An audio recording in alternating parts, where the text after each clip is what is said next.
명순권 TV의 명순권입니다. 자, 오늘은 커피에 대해서 한번 알아보겠습니다. 제목을 커피와 건강 두 얼굴의 사나이라고 이름을 지었는데요. 어떤 뉴스를 보면 커피가 건강에 좋다는 뉴스가 나올 때도 있고요. 또 어떨 때는 커피가 건강에 안 좋다. 그래서 우리 국민들이 많이 헷갈리죠. 그래서 이번에 제가 커피가 과연 건강에 어떤 영향을 미치는지 그 내용을 한번 알아보도록 하겠습니다. 커피와 건강 두 얼굴의 사나이 본격적으로 알아보겠습니다. 네, 정말 커피 전문점 춘추전국 시대죠. 이디야, 스타벅스, 탐앤탐스, 커피빈, 엔젤리너스, 홀리스 커피. 정말 많습니다. 커피 역사를 보니까요, 15세기 중반 아라비아 반도 남단에 위치한 예멘에서 시작했다고 합니다. 그 이후로 인도, 이탈리아, 유럽, 인도네시아, 미국 등지로 퍼져나가서 현재는 세계에서 가장 널리 소비되고 있는 음료 중에 하나죠. 전국 커피 전문점 정말 많죠. 집 골목에도 있고 정말 많습니다. 2011년 전국 커피 전문점 시장 동향 보고서를 보면요, 2010년에 8,038개였는데요. 바로 1년 만에 54% 증가한 12,381개가 되었다고 하고요. 추정 매출액은 2조 4,819억 원이었습니다. 그런데 5년이 지난 2016년 6월 기준 소상공인 시장진흥공단 집계입니다. 92,201개. 와, 이게 몇 배입니까? 거의 한 3, 4배 이상 올랐네요. 실제 편의점도 굉장히 우리나라에 많은데 37,000개 편의점보다 2.5배나 많습니다. 지금은 더 많이 늘었겠죠? 그래서 과거 커피 믹스 등 인스턴트 커피에서 2000년대 들어서서 커피 전문점이 증가하고 원두 커피 시장이 급상승해 7조 8,500억 원 이상이 된다고 합니다. 어마어마하네요. 자, 이렇게 커피를 많이 마시기 때문에 커피의 건강에 미치는 영향에 대해서 많은 사람들이 관심을 갖고 있고 뉴스에도 많이 나오고 있잖아요. 그래서 커피와 질병에 대해서 정리를 해보겠습니다. 미리 결론을 말씀드리면 커피는 두 얼굴을 가진 사나이다. 왜냐하면 커피에는 1000종 이상의 화학물질이 포함되어 있는데요. 그렇게 많은 여러가지 화학물질이 있다 보니까 커피를 많이 마시게 되면 어떤 질병의 위험성은 낮출 수 있고 또 다른 질병의 위험성은 높일 수 있다는 것이에요. 그래서 두 얼굴을 가진 사나이, 헐크, 커피의 이중성이라고 얘기를 하고 싶습니다. 그래서 커피를 자주 많이 마시게 되면 우리 몸에 좋은 그런 여러 가지 질병들은 대표적으로 당뇨가 있고요. 암 중에서는 간암, 자궁내막암, 전립선암, 유방암, 대장암 등이 있습니다. 그리고 파킨슨병이나 심혈관 질환에도 좀 도움이 되는 것으로 정리가 되고 있습니다. 반면에 커피를 많이 마시게 되면 혈중 콜레스테롤 레벨을 높여서 이상지질혈증, 고지혈증이 생길 수가 있죠. 그리고 임신부에게는 유산을 초래할 수 있고 저체중아가 출산이 될 수가 있습니다. 혈압에 대해서는 일반적으로 좀 높일 수 있다고 알려져 있지만 수시간 정도는 높이는데 아주 장기간 이게 고혈압의 위험성을 높이는지에 대해서는 아직까지 좀 불확실합니다. 그래서 이런 내용에 대해서 자세한 논문을 좀 들여다보도록 하겠습니다. 핵심적인 부분 그리고 그 원리에 대해서 가설, 기전에 대해서 알아보도록 하겠습니다. 커피는 당뇨 위험성을 낮추는 것으로 보고되고 있습니다. 기존에 나왔던 대규모 전향적 코호트 연구를 종합한 메타 분석 결과가 2014년에 다이비티스 케어라는 당뇨 전문 국제학술지에 발표가 됐죠. 한두 편, 10편도 아니고 28편의 코호트 연구입니다. 참고로 전향적이란 말은 그 연구 방법에 있어서 코호트 연구가 전향적 코호트 연구라는 거는 코호트란 말은 공통된 특징을 갖고 있는 사람들의 집단을 의미합니다. 그래서 의사 코호트 그러면 의사를 대상으로 한 연구고요. 간호사 코호트 그러면 간호사를 대상으로 할 수도 있고, 혹은 지역마다 해서 강화 코호트 그러면 강화도 지역에 사는 모든 주민들을 대상으로 한 코호트가 되겠습니다. 이 코호트 연구 방법은 임상시험보다는 근거 수준이 낮지만 임상시험을 할 수 없는 이런 주제, 즉 커피와 당뇨 같은 경우는 물론 임상시험도 가능합니다만 음식과 어떤 질병과의 관련, 발생과의 관련 연구를 할 때는 코호트 연구가 일반적으로 많이 사용이 됩니다.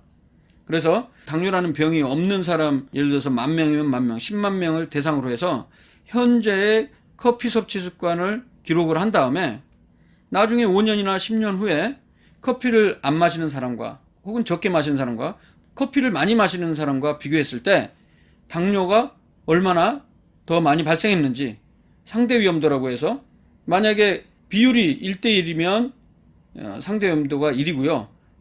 혹은 이제 커피를 많이 마시는 사람에서 당뇨 발생이 2배로 높아졌다. 그럼 그게 이제 2.0이 되겠죠. 그래서 기존에 나온 28편의 코호트 연구를 전부 다 종합해 봤더니 그 결과 커피를 거의 마시지 않는 사람과 비교했을 때 커피를 마시는 사람은 하루에 한 잔의 커피가 증가할 때마다 카페인 커피는 9%, 디카페인 커피는 6%씩 당뇨 빈도가 감소되었습니다. 그럼 왜 커피를 많이 마시면 당뇨가 줄어드냐? 그 기전은 이런 내용들이 제시가 되고 있습니다.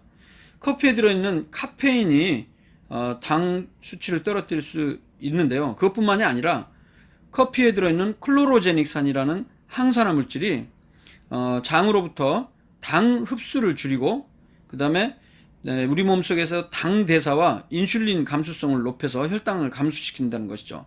그러니까 혈중에 있는 당을 뭐 근육이나 이런 쪽으로 많이 보내거나 아니면 인슐린 감수성을 높인다는 거는 똑같은 인슐린이 작동을 했을 때 혈당을 좀 더 많이 떨어뜨릴 수 있는 이런 감수성을 높여서 혈당을 감소시킨다는 거죠.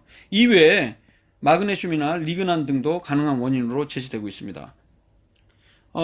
또 이제 암과 관련해서는 몇 가지 암에 도움이 된다고 아까 말씀드렸는데 2017년에 뉴트리언트라는 영양학술지에 발표된 메타분석 논문입니다. 13편의 코호트 연구를 종합했더니 커피 한 잔 마실 때마다 간암이 15%가 감소됐습니다. 그 이유는 커피 안에 간암 전 단계 변화인 지방간과 감섬유화에 커피가 도움이 된다는 것이죠. 특히 커피의 성분 중에 카페인이나 페놀 화합물, 멜라노이딘 같은 여러 가지 항산화 물질들이 항산화 작용을 통해서 간암 예방에 효과가 있을 것으로 추정을 하고 있습니다. 자궁 내막암과 관련해서는요, 마찬가지로 2017년에 12편의 메타 분석이 나와 있는데요. 커피를 하루에 4잔 마실 때마다 자궁 내막암이 20% 감소했습니다. 하루에 4잔이면 4잔씩 먹는다는 거는 되게 좀 많죠. 그 기전을 보면 커피에 들어있는 카페인이 성호르몬 결합 글로불린, 이 단백질 성분을 증가시켜서 생체 이용 가능한 테스토스테론 호르몬을 감소시켜서 자궁 내막암 위험성을 줄인다는 것이죠. 전립선암의 경우에도 13편의 코호트 연구를 메타 분석한 결과 커피를 많이 마시는 군에서 전립선암이 약간 10% 정도 감소했습니다. 유방암 역시 21편의 코호트 연구를 메타 분석해 본 결과 하루에 커피를 4잔 마실 때마다 폐경후 유방암은 10%씩 감소되었습니다. 그러니까 뭐 한 20-30%씩 감소시키려면 8잔, 뭐 10몇 잔을 먹어야 하는데 이거는 좀 너무 많은 양이 되겠죠. 그리고 대장암의 경우에도 19편의 코호트 연구를 메타 분석한 결과 역시 대장암이 감소가 되었습니다.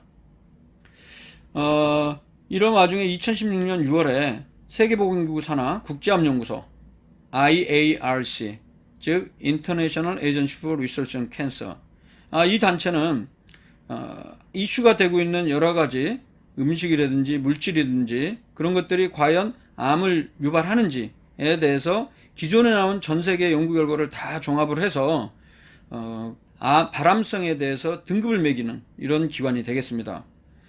뜨거운 음료 같은 경우에는 발암 물질은 아니지만 발암 물질 바로 전 단계인 발암 가능 물질로 분류를 했고요. 그룹으로 보면 2군 중에 A, 그룹 2A가 되겠습니다.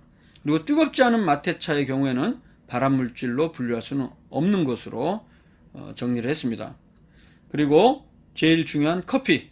이 커피는 이전에 일부 암을 유발할 수 있어서 발암 가능 물질로도 분류가 됐었지만 이번에 커피는 발암 물질로 분류할 수 없음, 즉 3군으로 분류가 됐죠. 그래서 오히려 커피 같은 경우는 간암이나 자궁 내막암의 예방 효과가 있다, 이렇게 2016년에 이야기했습니다. 그 다음으로 파킨슨병 보겠습니다. 역시 파킨슨병의 경우에도 2014년에 발표된 7편의 코호트 연구를 종합한 메타 분석 결과 카페인을 많이 섭취하는 군은 적게 섭취하는 군보다 파킨슨병이 36%가 감소했습니다. 그 기전은 카페인이 아데노신 수용체의 길항체로 작용해서, 말이 좀 어려운데요. 결론적으로 카페인이 뇌에 작동을 해서 도파민과 같은 흥분성 신경전달 분비 물질 촉진을 하기 때문에 파킨슨병이 줄어들었다는 것이죠. 파킨슨병이 이제 생기는 원인 중에 하나는 도파민이 농도가 부족해서 그런 것이죠. 그리고 이제 심혈관 질환과 관련해서는 2016년에 31편의 코호트 연구를 메타 분석한 결과에서 보면 커피를 하루에 4잔까지 섭취하는 경우 심혈관 질환 사망률이 15%가 감소됐습니다. 그 이유는 커피 자체의 항산화 작용으로 나쁜 콜레스테롤인 LDL 콜레스테롤이 산화되는 것을 막을 수 있기 때문이다. 이렇게 기전을 제시하고 있습니다. 원래 이제 심혈관 질환이 생기는 원인에 중요한 것이 나쁜 콜레스테롤 자체라기보다는 이 나쁜 콜레스테롤이 산화되는 경우, 전자를 뺏기는 경우가 되겠습니다. 그리고 제가 이제 계속 강조하는 얘기지만 정말 이 부분이 중요한데요. 커피는 콜레스테롤을 올릴 수 있다는 것이죠. 2012년에 12편의, 이거는 관찰 연구, 코호트 연구가 아니고 이것보다 근거 수준이 높은 무작위 비교 임상시험에 관한 메타 분석입니다. 평균 45일 정도 커피를 마시는 경우에 나쁜 콜레스테롤, 저밀도 콜레스테롤이 5.4mg/dl가 상승했습니다. 나쁜 콜레스테롤 뿐만 아니라 총 콜레스테롤과 중성지방도 상승한 결과를 보였죠. 특히 이제 거르지 않은 커피, 언필터드 커피 같은 경우, 터키 커피가 그렇게 거르지 않은 커피 중에 대표적인 커피죠. 우리나라는 대부분 거른 커피가 많은데, 거르지 않은 커피의 경우는 총 콜레스테롤을 더 많이 상승시키는 것으로 연구 결과가 나왔습니다. 그럼 왜 커피가 콜레스테롤을 높이느냐? 앞서 제가 커피가 여러 가지 화학 물질이 있다고 했죠. 그 중에 카페스톨이라는 이 화학 물질이 콜레스테롤을 높이는 것으로 제시가 되고 있습니다. 그리고 커피와 고혈압 관련성은 2011년도에 6편의 전향적 코호트 연구, 관찰 연구를 메타 분석해 본 결과 하루에 한 잔에서 3잔 정도 마시는 사람은 한 잔 미만으로 마시는 경우보다 고혈압이 9%가 증가했습니다. 그런데 3잔 이상 마시는 경우, 더 많이 마시는 경우는 그렇게 많이 증가하지 않았다는 것이죠. 2011년에 5편의 임상시험을 메타 분석한 결과가 있는데요. 코호트 연구보다는 좀 더 근거 수준이 높은 연구 방법이죠. 200-300mg의 카페인 섭취는 1시간 후 수축기 혈압을 8, 그리고 확장기 혈압은 5.7 정도 올리고 3시간 이상 지속이 되었으나 3편의 임상시험에서 2주 후에는 상승이 관찰되지 않았다고 합니다. 결론적으로 커피가 혈압을 올릴 가능성은 있는데요. 고혈압의 유병률까지 증가하는지는 아직도 좀 불확실하지 않나, 이렇게 결론을 내릴 수가 있겠습니다. 그리고 2017년도에도 4편의 정량적 코호트 연구 결과 메타 분석인데요. 한두 잔의 커피 섭취는 혈압과 관련은 없지만 3잔 이상은 고혈압을 3% 정도 오히려 낮췄다는 메타 분석이 나와 있습니다. 그럼 기전이 뭐냐? 커피의 카페인 성분이 혈압을 급성으로는 올립니다. 몇 시간, 며칠 정도는. 근데 이제 장기간 습관적으로 커피를 마시는 경우에는 혈압 상승 효과가 약해지는 기전, 요거에 대해서는 명확한 합의가 이루어지지 않았습니다. 그렇지만 이제 커피를 장시간 마시면 내성이 생기거나 커피에 다른 항산화 성분이 카페인의 혈압 상승 효과를 저해할지도 모른다. 또 여러 가지 가설이 제시되고 있는 상황입니다. 임신 저체중아 관련해서는요, 2015년에 기존에 나왔던 13편의 코호트 연구를 메타 분석해 보니까 커피를 많이 섭취하면 유산의 위험성이 21% 높았습니다. 2015년도에 8편의 코호트 연구 메타 분석에서는 커피 섭취가 체중이 낮은 저체중아 출산 위험성을 43%나 높였습니다. 그 이유는 커피 안에 들어있는 카페인이 태반을 통과하게 되면 임신 중에 사이토크롬 P450 활성도가 낮아져서, 이 말은 카페인을 대사시키는 효소가 부족해진다는 거죠. 그래서 태아가 카페인에 장기간 노출이 되기 때문에 태아 성장에 악영향을 미쳐서 유산이나 저체중아가 초래될 수 있다는 것입니다. 그래서 마지막으로 커피 권장 섭취량에 대해서 한번 알아보겠습니다. 현재 우리나라 일일 카페인 권장 섭취량은요, 성인의 경우는 400mg, 임산부는 300mg입니다. 어린이와 청소년의 경우에는 50kg 정도의 경우는 5mg 이하를 섭취하도록 권장하고 있습니다. 근데 참고로 이제 인스턴트 봉지 커피 한 잔에 카페인이 80mg 들어있거든요. 그러니까 성인 같은 경우는 한 4-5잔 먹으면 일일 카페인 권장 섭취량이 되는 것이고요. 커피 전문점의 커피 같은 경우는 몇 가지 카페인이 높은 거는 250에서 300ml 한 잔에 약 140mg 정도가 들어있어요. 그러니까 한 3잔 정도만 마시게 돼도 권장 섭취량을 넘게 됩니다. 근데 문제는 이게 카페인이 커피에만 들어있는 게 아니죠. 녹차나 콜라, 에너지 드링크제, 초콜릿 이런 음식 등에도 들어있습니다. 그리고 어떤 커피에 따라서는 칼로리가 상당히 높죠. 아메리카노 같은 경우는 뭐 10, 20, 30 칼로리 거의 뭐 극히 적은데 카페라떼 같은 경우는 커피 전문점 브랜드에 따라 다른데 뭐 거의 300 칼로리 밥 한 공기에 육박하는 것도 있습니다. 그래서 특별한 이유 없이 콜레스테롤이 높다면 커피를 줄이는 게 좋고요. 또 이제 체중 감량을 위해서도 너무 많은 커피는 삼가는 게 좋겠습니다. 자, 오늘은 이렇게 커피와 건강에 대해서 알아봤습니다. 다시 한번 마지막으로 강조하고 싶은 건요. 특별한 원인이 없는데도 혈액 검사를 했을 때 콜레스테롤이 높은 경우에는 꼭 커피를 많이 먹는지 의심해 보시고 커피를 많이 먹는 경우에는 커피를 끊어보고 다시 한번 혈액 검사를 해보시기 바랍니다. 감사합니다.